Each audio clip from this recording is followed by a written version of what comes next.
So this is my second video in the philosophy series. The first one was on certainty.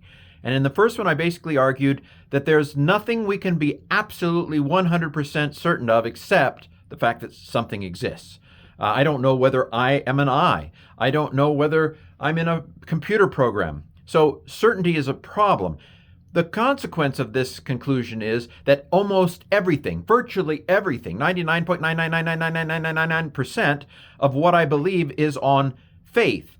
And again, I don't necessarily mean religious faith, although that's a component of it, but the faith that I'm actually here, the faith that I'm actually talking to someone, that the likes on YouTube or Instagram or TikTok, that those are real people.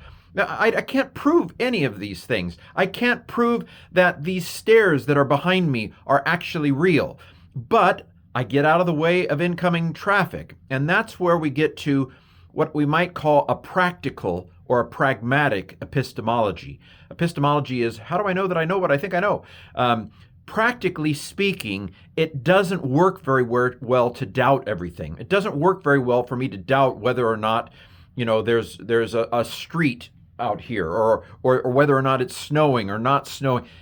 In general, I should trust my senses, because otherwise I'm going to go in a closet and get in the fetal position and wonder, what's really going on in the world?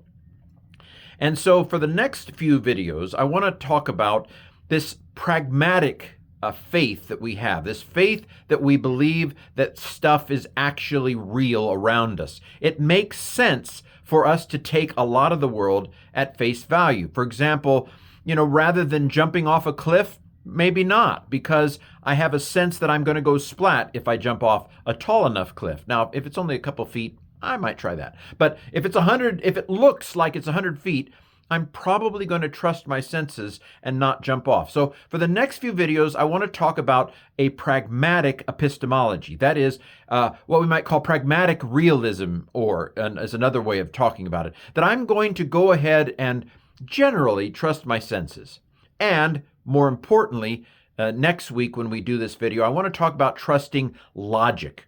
Logic is like math. I can't prove math. There was a famous guy in the early 20th century named Bertrand Russell, wrote lots and lots and lots and lots and lots and lots about trying to prove math.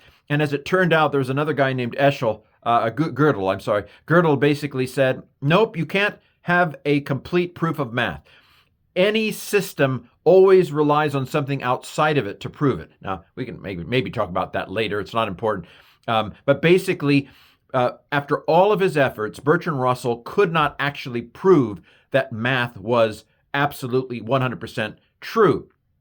But it works. Math works incredibly well, and logic works incredibly well. I'm not sure that I can prove that logic is true, but it works. There are no exceptions. There are absolutely no exceptions to the rules of logic that are known. That's next week. We'll talk about logic as something that is pragmatically reasonable to believe.